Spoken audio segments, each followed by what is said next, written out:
ಶ್ರೀ ಗಣಪತಿ ಶಾರದಾ ಗುರುಭ್ಯೋ ನಮಃ.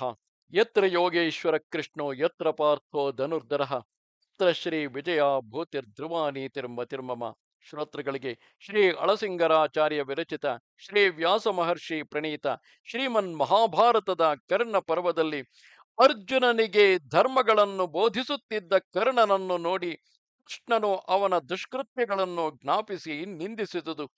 ಕರ್ಣನು ತನ್ನ ರಥಚಕ್ರವನ್ನು ಎತ್ತುವುದಕ್ಕೆ ಯತ್ನಿಸಿದ ಸಮಯದಲ್ಲಿ ಕೃಷ್ಣನ ಪ್ರೇರಣೆಯಿಂದ ಅರ್ಜುನನು ಕರ್ಣನ ತಲೆಯನ್ನು ಕತ್ತರಿಸಿದುದು ಎಂಬ 98ನೆಯ ಅಧ್ಯಾಯಕ್ಕೆ ಸ್ವಾಗತ.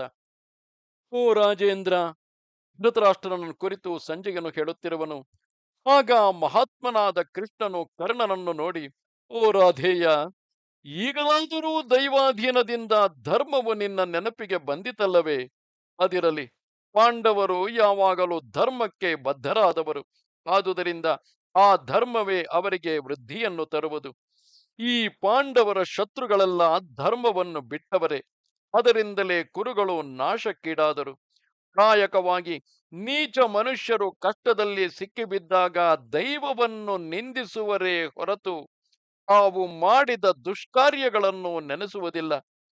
ಎಲಾ ಕರ್ಣ, ಹಿಂದೆ ನೀನು ದುಶ್ಯಾಸನನು, ದುರ್ಯೋಧನನು, ಶಕುನಿಯು ಸೇರಿಕೊಂಡು ರಜಸ್ವಲೆಯಾಗಿ ಒಂದೇ ವಸ್ತ್ರದಲ್ಲಿದ್ದ ದ್ರೌಪದಿಯನ್ನು ರಾಜಸಭಾ ಮಧ್ಯಕ್ಕೆ ಎಳೆಯಿಸಿದಿರಲ್ಲವೇ?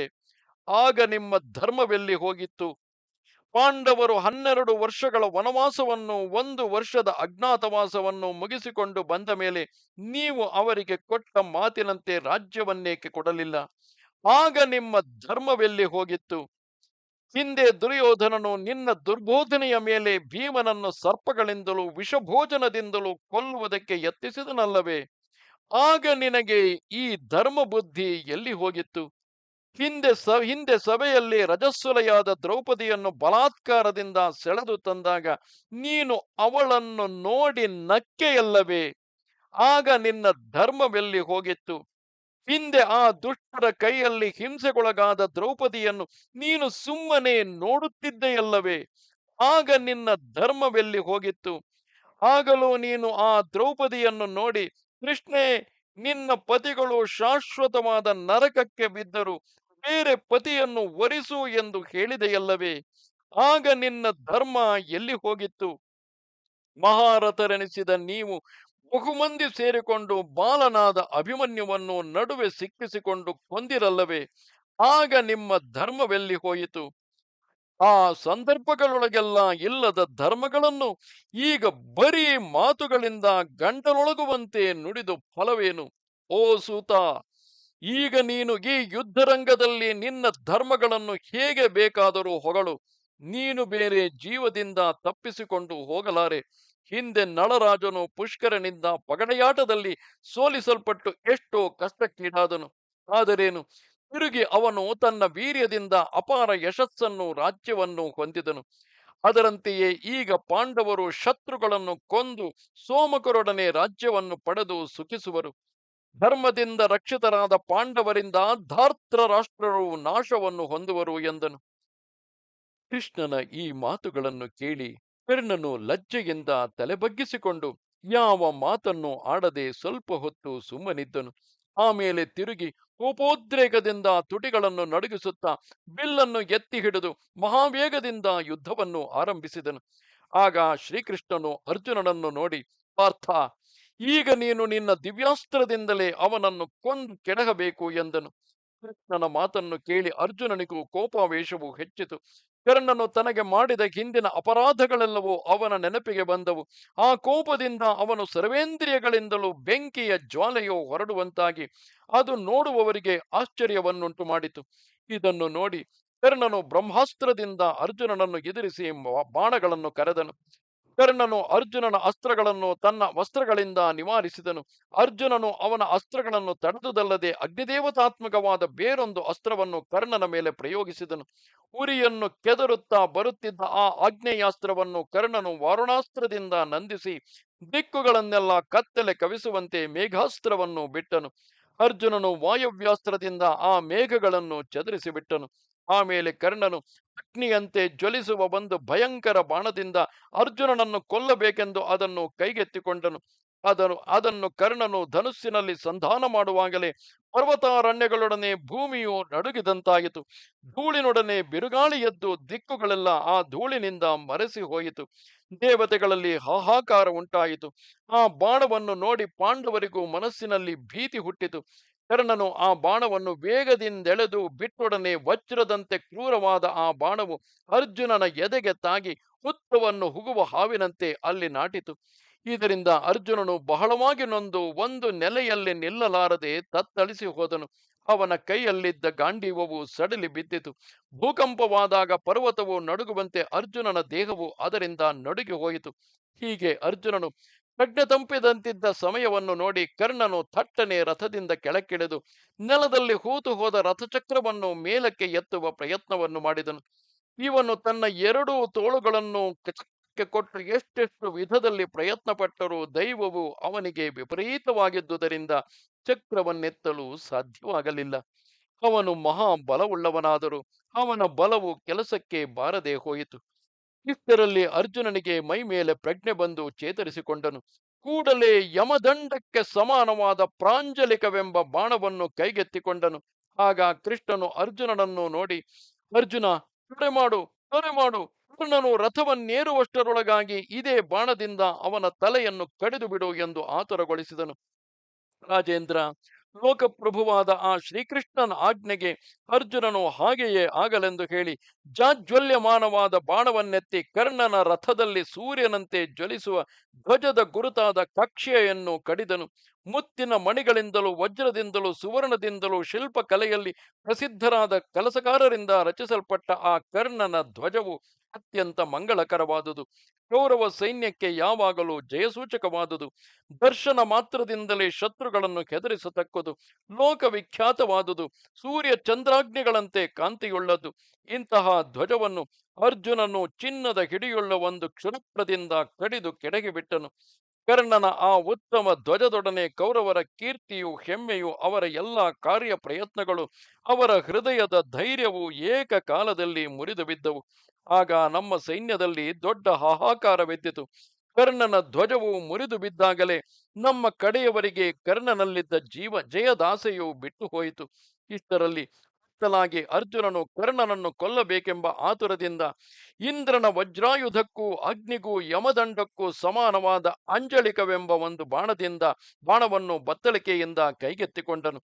ಆ ಬಾಣವಾದರೂ ಸೂರ್ಯಕಾಂತಿಯಂತೆ ಜ್ವಲಿಸುವುದು, ಶತ್ರುಗಳ ಮರ್ಮವನ್ನು ಭೇದಿಸತಕ್ಕದು, ಅನೇಕರ ರಕ್ತ ಮಾಂಸಗಳ ಗುರುತುಳ್ಳದ್ದು, ಅಗ್ನಿ ಸೂರ್ಯರಂತೆ ಜ್ವಲಿಸುವುದು, ಗಜ ತುರಗ ಪದಾತಿಗಳ ಪ್ರಾಣವನ್ನು ಹೀರತಕ್ಕದು, 3 ಗೇಣುಗಳ ಪ್ರಮಾಣವುಳ್ಳದ್ದಾಗಿ 6 ಗರಿಗಳನ್ನು ಕಟ್ಟಿ ಈ ಮಹಾವೇಗವುಳ್ಳದ್ದು, ಇಂದ್ರನ ವಜ್ರಾಯುಧಕ್ಕೂ ಪ್ರಳಯ ಕಾಲದ ಬೆಂಕಿಗೂ ರುದ್ರನ ಪಿನಾಕಕ್ಕೂ ಶ್ರೀಮನ್ನಾರಾಯಣನ ಚಕ್ರಕ್ಕೂ ಸಾಟಿಯಾದುದು. ಯಾವ ಬಾಣವನ್ನು ದೇವತೆಗಳು ತಡೆಯಲಾರರೋ, ಯಾವುದು ಎಲ್ಲರಿಂದಲೂ ಪೂಜಿತವಾಗಿ ದೇವಾಸುರರನ್ನು ಜಯಿಸಬಲ್ಲದೋ ಅಂತಹ ಮಹಾಮಹಿಮೆಯುಳ್ಳ ಬಾಣವನ್ನು ಅರ್ಜುನನು ಮಹೋತ್ಸಾಹದಿಂದ ಕೈಗೆತ್ತಿಕೊಂಡನು. ಆ ಮಹಾಬಾಣವು ಅರ್ಜುನನ ಹಸ್ತಗತವಾದುದನ್ನು ನೋಡಿ ಚರಾಚರಾತ್ಮಕವಾದ ಜಗತ್ತೆಲ್ಲವೂ ನಡುಗಿ ಹೋಯಿತು. ಮಹರ್ಷಿಗಳೆಲ್ಲರೂ ಲೋಕಕ್ಕೆ ಕ್ಷೇಮ ಉಂಟಾಗಲೆಂದು ಸ್ವಸ್ತಿವಾಚನವನ್ನು ಮಾಡುತ್ತಿದ್ದರು. ಇಂತಹ ಪ್ರಬಲ ಬಾಣವನ್ನು ಅರ್ಜುನನು ತನ್ನ ಗಾಂಧೀವ ಧನುಸ್ಸಿನಲ್ಲಿ ಸಂಧಾನ ಮಾಡಿ ಉತ್ತಮಾಸ್ತ್ರ ಮಂತ್ರದಿಂದ ಮಂತ್ರಿಸಿ ಬಿಲ್ಲಿನ ನಾಣನ್ನು ಆಕರ್ಣಾಂತವಾಗಿ ಸೆಳೆದು ಆ ಬಾಣವನ್ನು ಪ್ರಯೋಗಿಸುವುದಕ್ಕೆ ಸಿದ್ಧನಾಗಿ ನಿಂತು ಹೀಗೆಂದು ಹೇಳುವನು: ಈ ಪ್ರಬಲ ಶರವು ಉತ್ತಮವಾದ ಅಸ್ತ್ರ ಮಂತ್ರದಿಂದ ಅಭಿಮಂತ್ರಿತವಾದುದು. ಇದು ಶತ್ರುಗಳ ಶರೀರವನ್ನು ಪ್ರಾಣಗಳನ್ನು ಅಪಹರಿಸತಕ್ಕದು. ಹಿಂದೆ ನಾನು ಏನಾದರೂ ತಪಸ್ಸನ್ನು ಮಾಡಿದ್ದರೆ, ನಾನು ಹಿರಿಯರನ್ನು ಸೇವೆಯಿಂದ ಸಂತೋಷಗೊಳಿಸಿದ್ದರೆ, ಯಜ್ಞ ಹೋಮಾದಿಗಳನ್ನು ನಡೆಸಿದ್ದರೆ, ನಾನು ಶಾಸ್ತ್ರ ಶ್ರವಣವನ್ನು ಮಾಡಿದ್ದರೆ, ಆ ಸತ್ಯದ ಬಲದಿಂದ ಈ ಉತ್ತಮ ಬಾಣವು ನನ್ನ ಪ್ರಬಲ ವೈರಿಯಾದ ಕರ್ಣನನ್ನು ಈ ಒಂದೇ ಪ್ರಹಾರದಿಂದ ವಧಿಸಲಿ ಎಂದು ಹೇಳುತ್ತಾ ಕರ್ಣನ ವಧವನ್ನು ಉದ್ದೇಶಿಸಿ ಆ ಬಾಣವನ್ನು ಪ್ರಯೋಗಿಸುವಾಗ ತಿರುಗಿ ಆ ಬಾಣವನ್ನು ನೋಡಿ, ಓ ಬಾಣವೇ, ಅಥರ್ವಾಂಗೀರಸವೆಂಬ ಮಂತ್ರ ಪ್ರೇರಿತವಾದ ಕೃತ್ಯೆಯು ಉದ್ದಿಷ್ಟ ಶತ್ರುವನ್ನು ಕೊಲ್ಲುವಂತೆ ನೀನು ನನ್ನ ಶತ್ರುವನ್ನು ಕೊಲ್ಲು ಎಂದು ಹೇಳುತ್ತಾ ದೇವತೆಗಳಿಗೂ ಜಯಹೇತುವಾದ ಆ ಬಾಣವನ್ನು ಪ್ರಯೋಗಿಸಿದನು. ಅರ್ಜುನ ಪ್ರಯುಕ್ತವಾದ ಆ ಬಾಣವು ಬರುವಾಗಲೇ ದಿಕ್ಕುಗಳನ್ನು ಆಕಾಶವನ್ನು ತನ್ನ ಜ್ವಾಲೆಯಿಂದ ದಹಿಸುತ್ತಾ ಅನೇಕ ಸೈನ್ಯಗಳನ್ನು ಮೂರ್ಛೆಗೊಳಿಸಿತು. ಓ ರಾಜ, ಮಹಾಸ್ತ್ರ ಮಂತ್ರದಿಂದ ಅಭಿಮಂತ್ರಿತವಾದ ಅಂಜಳಿಕವೆಂಬ ಆ ಬಾಣದಿಂದ ಅರ್ಜುನನು ಸೂತಪುತ್ರನ ಶಿರಸ್ಸನ್ನು ದೇಹದಿಂದ ಪ್ರತ್ಯೇಕಿಸಿ ಬಿಟ್ಟನು. ಅಪರಾಹ್ನ ಸಮಯದಲ್ಲಿ ಅರ್ಜುನನಿಂದ ಕತ್ತರಿಸಲ್ಪಟ್ಟ ಕರ್ಣನ ಶಿರಸ್ಸು ನೆಲಕ್ಕೆ ಬಿದ್ದಿತು. ಕೂಡಲೇ ಕರ್ಣನ ದೇಹವು ನೆಲಕ್ಕುರುಳಿತು. ಶರತ್ಕಾಲದ ಮಧ್ಯಾಹ್ನ ಸೂರ್ಯ ಬಿಂಬದಂತೆ ತೇಜೋವಿಶಿಷ್ಟವಾದ ಆ ಕರ್ಣನ ತಲೆಯು ರಕ್ತದಿಗ್ಧವಾಗಿ ಸೇನಾ ಮಧ್ಯದಲ್ಲಿ ಕೆಳಕ್ಕೆ ಬಿದ್ದಾಗ, ಅಸ್ತಮಯ ಕಾಲದಲ್ಲಿ ಸಂಧ್ಯಾರಾಗದಿಂದ ಕೆಂಪಾದ ಸೂರ್ಯ ಬಿಂಬವು ಕೆಳಕ್ಕೆ ಬೀಳುವಂತೆ ಕಾಣಿಸಿತು. ಒಬ್ಬ ಶ್ರೀಮಂತನು ತನಗೆ ಸುಖ ನಿವಾಸವಾಗಿ ಸರ್ವೈಶ್ವರ್ಯ ಸಮೃದ್ಧಿಯುಳ್ಳ ತನ್ನ ಮನೆಯನ್ನು ತೊರೆದು ಹೋಗುವಂತೆ ಕರ್ಣನ ಶಿರಸ್ಸು ಯಾವಾಗಲೂ ಸುಖದಲ್ಲಿಯೇ ಬೆಳೆದು ಸುಂದರಾಕಾರವುಳ್ಳದ್ದಾಗಿ ಸುಗಂಧ ವಿಶಿಷ್ಟವಾಗಿದ್ದ ಕರ್ಣನ ದೇಹವನ್ನು ಬಹು ಕಷ್ಟದಿಂದ ಬಿಟ್ಟು ಅಗಲಿ ಹೋಯಿತು. ವಜ್ರಾಹತವಾದ ಪರ್ವತವು ಗೈರಿಕ ಧಾತು ಮಿಶ್ರಿತವಾದ ಗಿರಿನದಿಗಳೊಡನೆ ಕೆಳಕ್ಕೆ ಬೀಳುವಂತೆ ಕರ್ಣನ ದೇಹವು ಗಾಯದಲ್ಲಿ ಸುರಿಯುತ್ತಿರುವ ರಕ್ತಧಾರೆಯೊಡನೆ ನಿಶ್ಚೇತನವಾಗಿ ಕೆಳಕ್ಕೆ ಬಿದ್ದಿತು. ಓ ಧೃತರಾಷ್ಟ್ರ ಮಹಾರಾಜ, ಆಗ ಕಾಣಿಸಿದ ಒಂದು ಮಹಾಶ್ಚರ್ಯವನ್ನು ತಿಳಿಸುವೆನು ಕೇಳು. ಕರ್ಣನ ದೇಹವು ಕೆಳಕ್ಕೆ ಬಿದ್ದೊಡನೆ ಆ ಶರೀರದಿಂದ ಒಂದು ದಿವ್ಯ ತೇಜಸ್ಸು ಹೊರಟು ಆಕಾಶ ಮಾರ್ಗವಾಗಿ ಸೂರ್ಯ ಬಿಂಬವನ್ನು ಸೇರಿ ಅಲ್ಲಿ ಅಂತರ್ಗತವಾಯಿತು. ಈ ಮಹಾಶ್ಚರ್ಯವನ್ನು ಎಲ್ಲ ಸೈನಿಕರು ಸ್ತಬ್ಧರಾಗಿ ನೋಡುತ್ತಿದ್ದರು. ಕರ್ಣನು ಬಿದ್ದೊಡನೆ ಪಾಂಡವರ ಕಡೆಯಲ್ಲಿ ಶಂಖ ಧ್ವನಿಗಳು ಹೊರಟವು. ಕೃಷ್ಣ ಅರ್ಜುನರು ನಕುಲ ಸಹದೇವರು ತಮ್ಮ ತಮ್ಮ ಶಂಖಗಳನ್ನು ಊದಿದರು. ಕರ್ಣನು ಬಿದ್ದುದನ್ನು ನೋಡಿ ಸೋಮಕರು ತಮ್ಮ ಸಮಸ್ತ ಸೈನ್ಯಗಳೊಡನೆ ಉತ್ಸಾಹದಿಂದ ಸಿಂಹನಾದಗಳನ್ನು ಮಾಡಿದರು, ತೂರ್ಯಗಳನ್ನು ಬಾರಿಸಿದರು, ಕೆಲವರು ತೋಳುಗಳನ್ನು ಬೀಸಿದರು, ಬಟ್ಟೆಗಳನ್ನು ಹಾರಿಸಿದರು. ಅನೇಕ ಯೋಧರು ಅರ್ಜುನನ ಬಳಿಗೆ ಓಡಿಬಂದು ಜಯಘೋಷಗಳನ್ನು ಮಾಡಿದರು. ಅನೇಕರು ಸಂತೋಷದಿಂದ ನರ್ತಿಸಿದರು, ಒಬ್ಬರನ್ನೊಬ್ಬರು ಅಪ್ಪಿಕೊಂಡರು, ಗಟ್ಟಿಯಾಗಿ ಕೂಗಿದರು. ರಾಜೇಂದ್ರ, ಅರ್ಜುನನ ಬಾಣದಿಂದ ಕತ್ತರಿಸಲ್ಪಟ್ಟ ಕರ್ಣನ ತಲೆಯು ಮಹಾವಾತದಿಂದ ನೆಲಕ್ಕುರುಳಿಸಲ್ಪಟ್ಟ ಪರ್ವತ ಶಿಖರದಂತೆಯೂ ಯಜ್ಞಾಂತವಾದ ಯಜ್ಞಾಂತದಲ್ಲಿ ಶಾಂತವಾದ ವೇದಿಕಾಗ್ನಿಯಂತೆಯೂ ತಾವನ್ನು ಮುರಿದು ಹಾಕಿದ ಕಮಲದಂತೆಯೂ ಅಸ್ತಮಿಸುತ್ತಿರುವ ಸೂರ್ಯ ಬಿಂಬದಂತೆಯೂ ಕಾಣಿಸುತ್ತಿದ್ದಿತು. ಅಲ್ಲಲ್ಲಿ ಬಾಣಗಳು ನಾಟಿ ರಕ್ತಧಾರೆಯಿಂದ ಕೆಂಪಾಗಿ ಬಿದ್ದಿದ್ದ ಕರ್ಣನ ದೇಹವು ಕಾಂತಿಯನ್ನು ಹರಡುವ ಸೂರ್ಯನಂತೆ ಕಾಣಿಸುತ್ತಿದ್ದಿತು.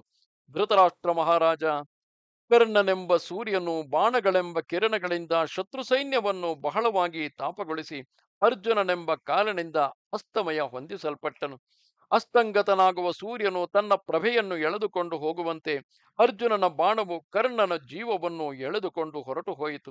ಅಪರಾಹ್ನ ಸಮಯದಲ್ಲಿ ಕರ್ಣನಿಗೆ ಮರಣದಿನವನ್ನು ಕಾಣಿಸಿ ಅವನ ತಲೆಯನ್ನು ಹಾರಿಸಿಕೊಂಡು ಹೋದ ಆ ಆಂಜಲಿಕವೆಂಬ ಬಾಣವು ಕೌರವ ಸೈನ್ಯದಲ್ಲಿದ್ದ ಇನ್ನೂ ಅನೇಕ ಯೋಧರನ್ನು ಮೇಲೆ ಮೇಲೆ ಕೊಂದು ಕೆಡಹಿತು. ಕರ್ಣನು ರಕ್ತದಿಂದ ತೊಯ್ದ ಮೈಯೊಡನೆ ಕೆಳಗೆ ಬಿದ್ದುದನ್ನು ಕಂಡ ಶಲ್ಯನು ಧ್ವಜವು ಮುರಿದ ರಥದೊಡನೆ ಅಲ್ಲಿಂದ ಹೊರಟು ಹೋದನು.